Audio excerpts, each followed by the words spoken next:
Saudara kita masih ke informasi seputar pemilu. Badan Pengawas Pemilu Bawaslu Kota Pontianak menggelar Deklarasi Damai Pemilu 2024. Deklarasi bertujuan agar semua pihak memiliki tanggung jawab secara bersama-sama untuk kedamaian dan kondusif selama pelaksanaan pemilu berlangsung.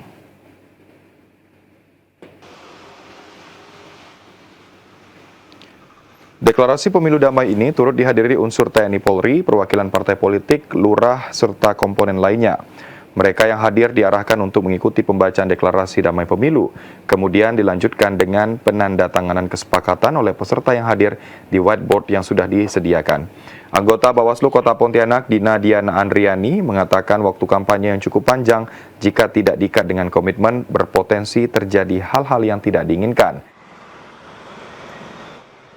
Untuk menghindarinya, Dina berharap peserta pemilu bisa berkomitmen dan bersama-sama berkontribusi dalam menyukseskan pemilu 2024 dengan menjunjung tinggi kedamaian dan kondusivitas. Dengan tidak menabrak aturan yang ada, yang paling penting, Dina berpesan bagaimana mewujudkan pesta demokrasi damai yang membawa rasa aman, nyaman, dan penuh keharmonisan serta kekeluargaan.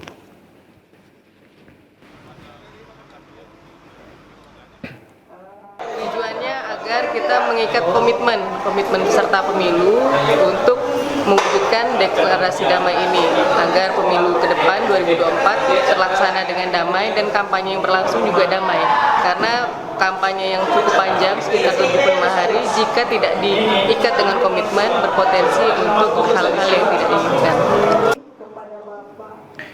Anggota Bawaslu Kota Pontianak, Dina menambahkan jika peserta pemilu didapati melanggar aturan dan ketentuan sewaktu berkampanye, maka akan mendapatkan sanksi berupa pembubaran atau penghentian kampanye yang sedang dilakukan. KPU Singkawang gencar melakukan sosialisasi guna meningkatkan partisipasi pemilih. Sementara itu, logistik pemilu tahap 2 diperkirakan tiba pada 11 Desember mendatang.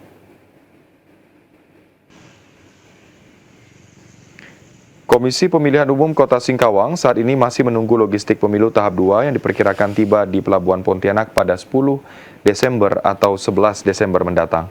Anggota KPU Singkawang, Hairul Abror, mengatakan logistik pemilu tahap 2 tersebut diantaranya formulir pemilu, surat suara, alat bantu tunanetra yang saat ini masih dalam proses cetak. Anggota Bawaslu Abror menambahkan meski masih menunggu logistik pemilu tahap 2, pihaknya saat ini masih terus melakukan sosialisasi kepada pemilih, tokoh masyarakat, disabilitas, dan pemilih pemula dalam upaya meningkatkan partisipasi pemilih pada pemilu 2024. Kampanye ini kami melakukan sosialisasi kepada pemilih, kepada tokoh masyarakat, tokoh adat, pemilih perempuan, pemilih disabilitas, dan pemilih pemula. Begitu juga kami menyiapkan logistik pemilu tahap 2. Kami menunggu kedatangan surat suara. Kemungkinan akan dikirim tanggal 10 atau tanggal 11 sampai di Pelabuhan Pontianak. Di antaranya formulir-formulir, kemudian alat bantu tunanetra atau template, ya, itu juga sedang dilakukan proses. Guna suksesnya pelaksanaan pemilu 14 Februari mendatang, Komisi Pemilihan Umum Kota Singkawang menghimbau kepada masyarakat agar menggunakan hak pilih serta menjaga Kamtibmas di masyarakat sehingga pelaksanaan pemilu bisa berjalan aman dan lancar sesuai harapan bersama. KPU Kabupaten Sambas menargetkan partisipasi pemilih pada pemilu 2024 meningkat dari pemilu 2019 yang hanya di atas 72%.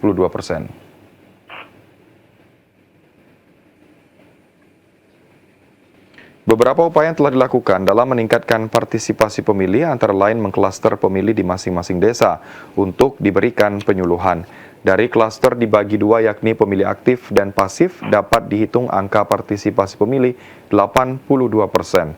Setiap desa melalui PPG masing-masing menggencarkan sosialisasi, divisi sosialisasi pendidikan pemilih, partisipasi masyarakat dan SDM, Diksosdiklih Parmas SDM KPU Sambas, Aan Sumantri mengatakan, sosialisasi dengan berkolaborasi dengan semua unsur seperti dinas sosial, organisasi perempuan, stakeholder, dan mahasiswa perantauan. KPU juga mengajak para pemuka agama untuk dapat melakukan sosialisasi pemilu dalam setiap khutbah. Lomba ajakan datang ke TPS atau program kerja, harapannya ini bisa memaksimalkan tingkat partisipasi pemilih ya. Jadi kita tidak melibatkan harus dari KPU kabupaten yang turun langsung untuk melakukan sosialisasi, tetapi kita juga memanfaatkan jejaring kita ya, karena KPU itu kan sampai kepada tingkat PPS. Jadi supaya semua tersentuh informasi kepemiluan, maka kami sudah menginstruksikan kepada PPK dan PPS untuk membuat sosialisasi di wilayah kerjanya masing-masing. KPU Sambas mengharapkan petugas PPK dan PPS membantu edukasi pemilu 2024 ke masing-masing pemilih di wilayah perbatasan. Adanya laporan sosialisasi pemilu di wilayah perbatasan belum pernah dilakukan.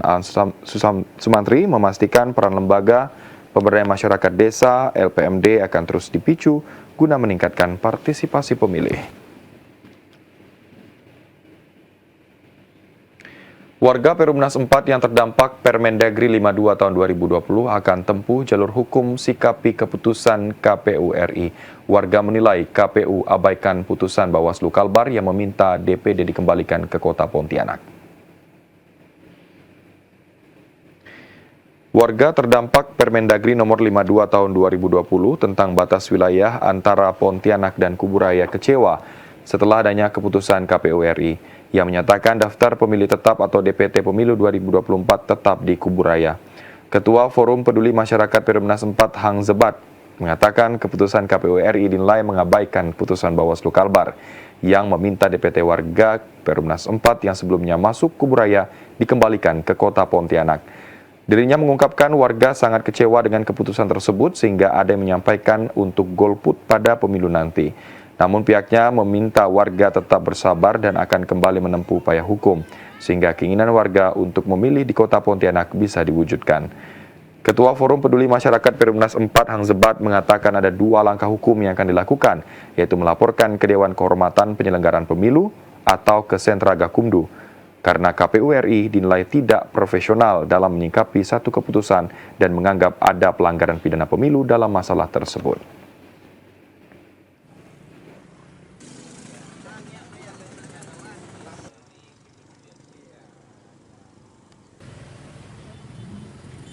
Akan melakukan upaya-upaya hukum.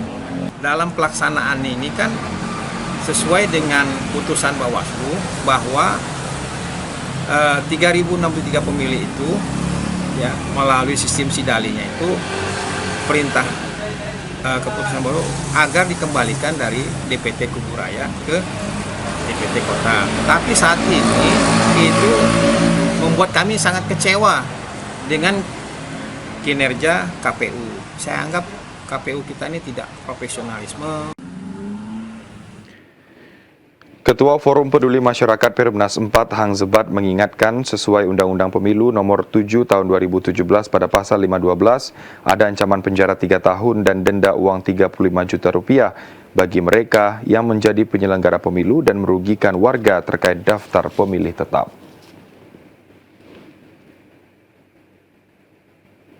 Dua orang kepala desa di Kabupaten Sintang mengundurkan diri karena ikut pemilu legislatif. 2 orang kades itu sudah diberhentikan dengan hormat oleh pemerintah Kabupaten Sintang. Dinas Pemberdayaan Masyarakat dan Pemerintahan Desa Kabupaten Sintang mendata terdapat 2 orang kepala desa di Kabupaten Sintang yang mengundurkan diri karena mengikuti pemilu legislatif atau pileg. Kepala Dinas Pemberdayaan Masyarakat dan Pemerintahan Desa Kabupaten Sintang, Herculanus Roni mengatakan 2 orang kepala desa itu adalah Kepala Desa Engkitan di Kecamatan Ketungau Tengah dan Kepala Desa Neranbaya di Kecamatan Kayan Hilir. 2 orang kepala desa itu sudah diberhentikan sesuai prosedur yang berlaku atas permintaan dari masing-masing kepala desa. Bahkan kedua kepala desa itu sudah ditetapkan dalam daftar calon tetap atau DCT KPU Sintang sebagai calon anggota legislatif DPRD Sintang. Kepala desa yang ikut dalam proses pemilihan legislatif di Kabupaten Sintang ini, ada 2 kepala desa yang sudah mengundurkan diri dan sudah ditetapkan sebagai calon tetap, dan sudah diberhentikan dengan hormat oleh Bupati sesuai dengan permohonan yang bersangkutan, ya kan? Itu ada 2 desa. Itu pertama Desa Angkitan, kemudian yang kedua Desa Neranbaya, Kecamatan Ketungau Tengah dan Kecamatan Kain Hilir. Kadis PMPD Sintang Herculanus Roni menambahkan para kepala desa diminta tetap netral dalam pemilu 2024 mendatang. Kepala desa dilarang terlibat mendukung salah satu calon, baik itu calon anggota DPRD maupun calon presiden dan wakil presiden. Aparatur sipil negara atau ASN di lingkungan pemerintah Kota Pontianak diingatkan untuk selalu menjaga netralitas dan kondusivitas wilayah. Masa kampanye sudah resmi dimulai oleh KPU sejak beberapa hari kemarin. Sekretaris Daerah Kota Pontianak Mulyadi menghimbau para ASN di lingkungan pemerintah Kota Pontianak harus netral dan menjaga kondusivitas. Sekda Mulyadi menyampaikan ASN memiliki hak untuk memilih yang dapat digunakan pada hari pemilihan. Akan tetapi mereka tidak boleh terlibat atau ikut dalam tim salah satu kandidat atau paslon dalam pemilu. Pihaknya menegaskan hal itu harus dipahami dan menjaga perhatian. ASN harus benar-benar netral dan tegak lurus pada peraturan perundang-undangan yang berlaku. Kendati demikian, ASN di lingkungan Pemkot Pontianak diminta turut membantu petugas, maksud kami tugas-tugas pemerintah dalam kelancaran pemilu 2024. Pertama, sebagai ASN harus bersikap netral, tidak berpihak kepada, dan kita berkewajiban untuk menjaga kondusivitas ya Kota Pontianak ya. Yang berpihak kepada masyarakat, yang berpihak kepada calon tertentu, kalau ternyata tidak berhasil harus lebih menerima. Calon pun yang dicalonkan tidak terpilih. Sekda Kota Pontianak Mulyadi berharap pemilu 2024 mendatang berjalan aman dan damai sebab pesta demokrasi ini menjadi penentu arah kemajuan daerah dan bangsa Indonesia. Logistik pemilu berupa surat suara DPR RI, DPRD Provinsi, dan DPRD Kabupaten Sintang tiba di kantor KPU Sintang.